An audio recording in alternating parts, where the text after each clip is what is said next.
آپ کسی ٹیلر کے پاس جاتے ہو کپڑا سلانے, آپ اس کو کپڑا سلنے کے لیے دیتے ہو, اب اس سے تھوڑی ہوتا ہے کہ بھائی میرا ہی کپڑا سلنا اور کسی کا مت سلنا. ظاہر ہے وہ اجیر ہے, آپ کا بھی سلے گا, دوسرے لوگوں کا بھی سلے گا. بہت سارے دنیا میں ایسے کام ہیں, آپ انشاءاللہ اس کو سمجھ گئے ہوں گے.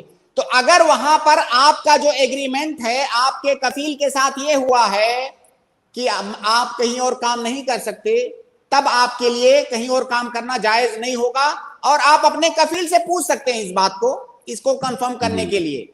اور اگر آپ کی ڈیوٹی صرف یہ ہے کہ بھائی میرا کام ہے 8 گھنٹہ آپ کے ہاں کام کرنا, اس کے بعد میں آزاد ہوں, تو ایسی صورت میں آپ کر سکتے ہیں. تو اب یہ بات آپ ہی کنفرم کر سکتے ہیں اپنے کفیل کے ذریعہ کہ آپ کے اور اس کے درمیان کیا ایگریمنٹ ہے. جی قمر الدین بھائی. شیخ میں جیسے بھی دوسرے جیسے بھی میں کہیں دوسرے ایریا میں کام کرتا ہوں, رہائش ہمارا دوسری جگہ ہے, 8 گھنٹہ کام کر دی, یہاں سے ہمارا کام ختم ہو گیا. ایسا نہیں کہ وہیں نفس وہیں سیم جگہ پہ رہ رہا ہوں, جیسے ایک گھر ہے, گھر پہ کام کرتا ہوں وہیں ہوں, پھر میں باہر جا کے کام کروں. میں کام کرتا ہوں دوسرے ایریا میں, رہائش ہمارا دوسری جگہ ہے, اور پھر میں دوسری جگہ پہلے میں سیم BJ پہ نہیں آیا ہوں, میں پہلے دوسری جگہ تھا, ابھی یہاں پہ پھر دوبارہ دوسری جگہ سے یہاں پہ ٹرانسفر ہوا ہوں.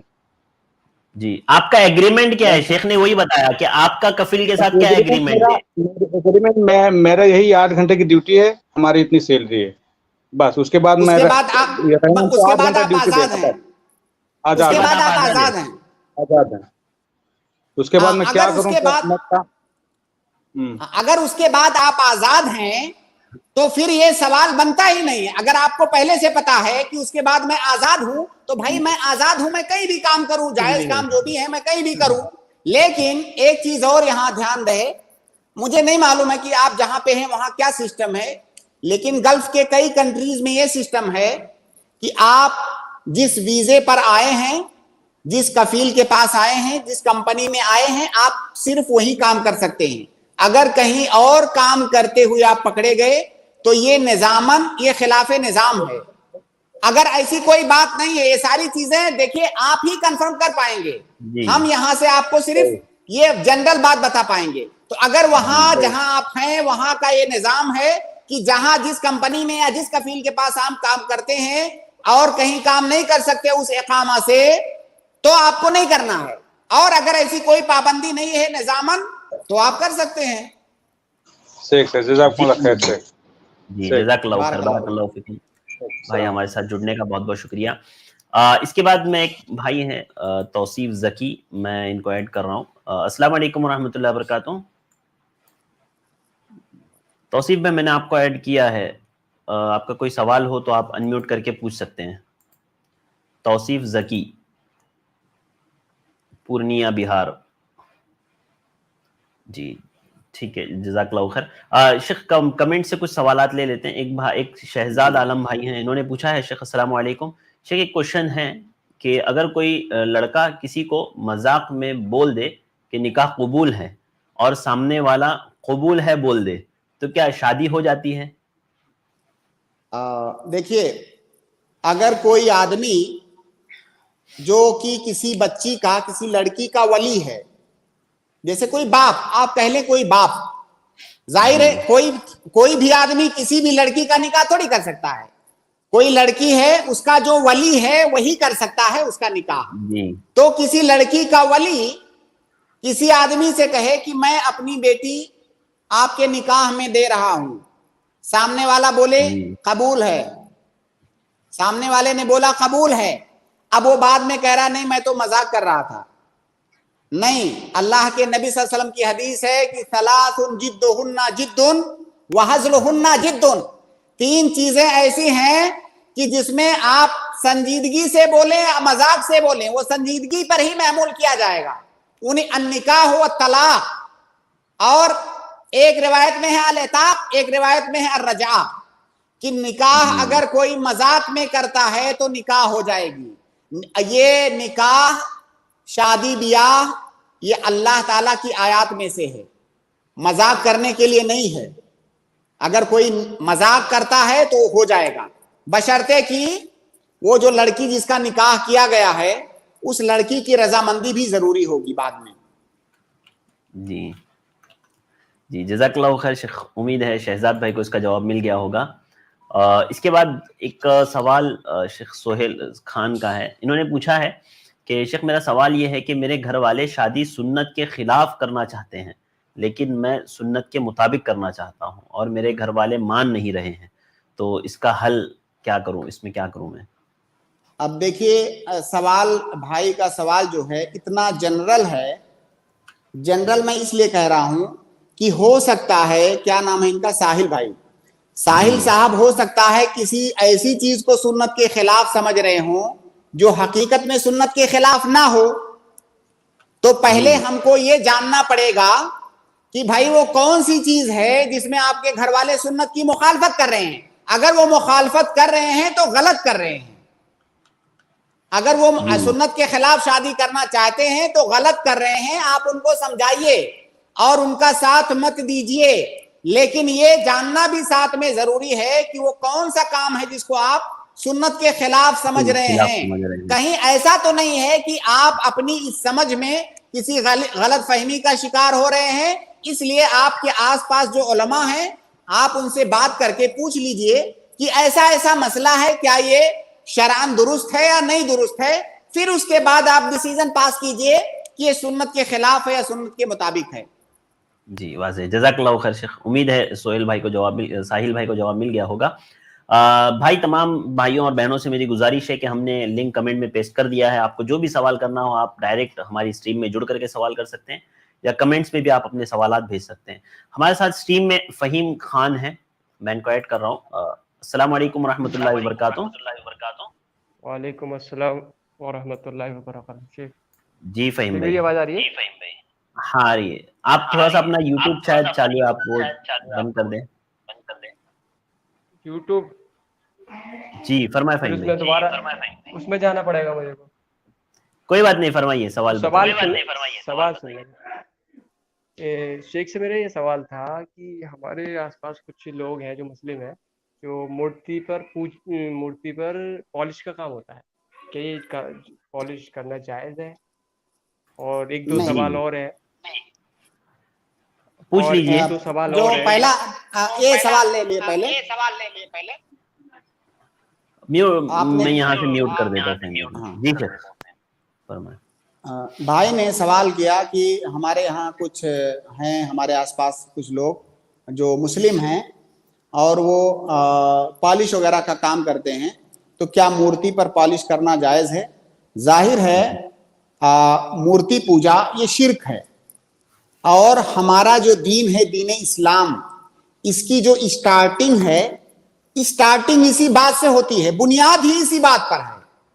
جیسے بعد کے جو بہت سارے سینکڑوں جو مسائل ہیں، احکام ہیں، ان کا نمبر بعد میں آئے گا، جو بنیاد ہے، اساس، وہ اسی بات پر ہے۔ جو دوسرے ادیان ہیں، اختلاف کس بات پہ ہے بھائی؟ اختلاف اسی بات پہ تو ہے کہ اللہ کی صرف عبادت کی جائے گی یا اللہ کے ساتھ کسی کو شریک کرنا بھی درست ہوگا۔ تو ہمارے دین کی یہی بنیاد ہی یہی ہے کہ صرف اللہ کی عبادت کی جائے گی، شرک جائز نہیں ہے۔ اب اگر کوئی شرک کر رہا ہے، ظاہر ہے اس کو آزادی ہے، لکم دینکم ولی دین، ہمارا کام سمجھانا ہے، زبردستی کرنا ہماری شریعت میں بھی جائز نہیں ہے۔ اگر کوئی کر رہا ہے، نہیں مان رہا ہے تو اس کی مرضی، لیکن ہم کوئی ایسا کام نہیں کریں گے جس سے شرک والے کام میں اس کا تعاون کریں۔ ہم شرک والے کام میں ہم تعاون نہیں کریں گے، اور یہ تو جو ہے ڈائریکٹ تعاون ہے، اس لیے یہ کام جائز نہیں ہے۔ بھائی کو چاہیے کہ وہ پیار سے، اچھے انداز میں، اچھے اسلوب میں منع کر دیں کہ بھائی دیکھو میں مسلمان ہوں، ہمارا جو ایمان ہے اس کی بنیاد ہی اسی بات پہ ہے، تو اگر ہم بنیاد ہی ختم کر دیں گے تو باقی بچے گا کیا؟ تو ایسا ہے، کوئی دوسرا کام ہو آپ مجھ سے کروا لیں، ایسا کام نہ کروائیں جس سے ہمارا دین ایمان ہی ختم ہو جائے۔ جی فہیم بھائی، میں آپ کو انمیوٹ کر رہا ہوں۔ جی فہیم بھائی، ایک سوال اور ہے جی کہ فرمائیں۔ جیسے کہ قنوت نازلہ میں دعا ہوتی ہے، تو ہماری مسجد، کچھ مسجد ہے تو دعا کا اہتمام نہیں ہوتا ہے، اس دعا کا، تو انفرادی میں ہم اکیلے کر سکتے ہیں نماز میں، اپنی نمازوں میں؟ جی شیخ۔ دیکھیے شاید آپ جو ابھی فلسطین کے اندر مسئلہ چل رہا ہے، فلسطین کے